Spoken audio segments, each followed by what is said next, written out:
So this morning we had a national first. Free travel on the trains before 7 a.m.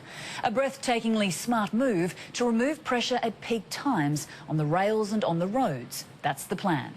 Our public transport is generally unreliable, overcrowded and more expensive than any other state, no matter what some claim. Rowan Wen investigates.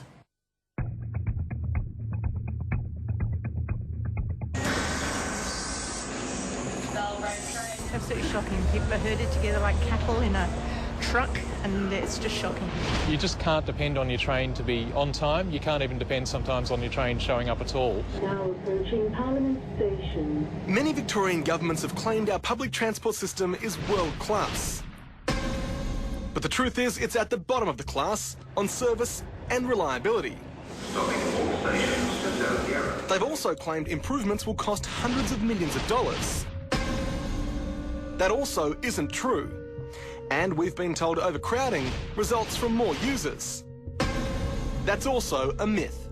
The operation of the system is just staggeringly badly run and badly organised. Anything goes wrong.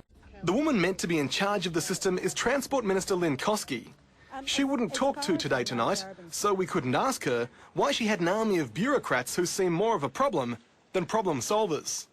If Zurich can run its regional public transport system with 34 or 35 bureaucrats, why should it take us 1,700 at the Department of Infrastructure? So which lines are the least reliable in terms of train cancellations? Well, in January alone, on the Lilydale line, 85 trains were cancelled and never even made the trip to Flinders Street. Hundreds more were late or overcrowded. And in the same 4-week period, 71 trains were cancelled on the Frankston line. On the Pakenham line, 46 were cancelled and 43 were cancelled on the Epping line. There are cancellations every day, there's late running. It just makes for a very unpredictable trip and a lot of frustration for commuters. We're often told that overcrowding like this is because more people than ever are using the trains. But as Dr Mies points out, this is spin. The minister's being told that by her department, who uses it as an excuse for not fixing the problem. I think it's about time that she stopped accepting those excuses. If the minister had read her own report released a few weeks ago, she would know that more people travelled on our rail system in 1945 than they do today, despite the fact that the population has more than doubled in that time. Instead, people are voting with their feet and hitting the roads with disastrous consequences. Our major arterials are often at a virtual standstill during peak hour, but the majority of Victorians would still prefer this to this. Every person catching a train is one more car off the road. That's less pollution, less traffic congestion, less noise, less emissions. According to Dr Mies, a big part of the problem is the fact that if you want to catch a train in this town, you generally have to drive, because the trams and the buses don't meet with the trains, creating confusion and long delays.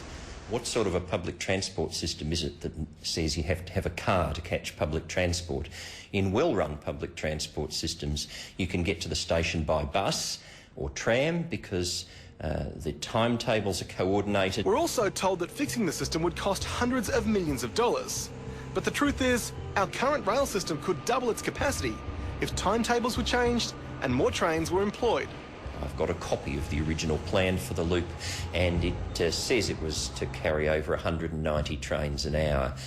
It currently carries less than 100 trains an hour. We're also routinely assured our system offers good value, but it doesn't. We have looked at ticket prices for public transport around Australia, and yes, it's true, for most trips Melbourne is more expensive than the other cities. And things may get worse given the cost blowout on the new MyKey ticketing system, which it's been revealed will cost taxpayers $1 billion to run. Ultimately, Dr Mies says we need new lines built for new estates and developing areas. But even without laying any new tracks, simply by changing the timetables and coordinating bus, rail and tram services, the efficiency of our system would greatly increase. But that will take political will and accountability, so don't count on it. It does make me angry to think that here in Melbourne, where we have so much potential, we're doing so little with it. Public transport. You get the feeling that if there was more of it at a reasonable price, we'd all use it. Still ahead, lockdown.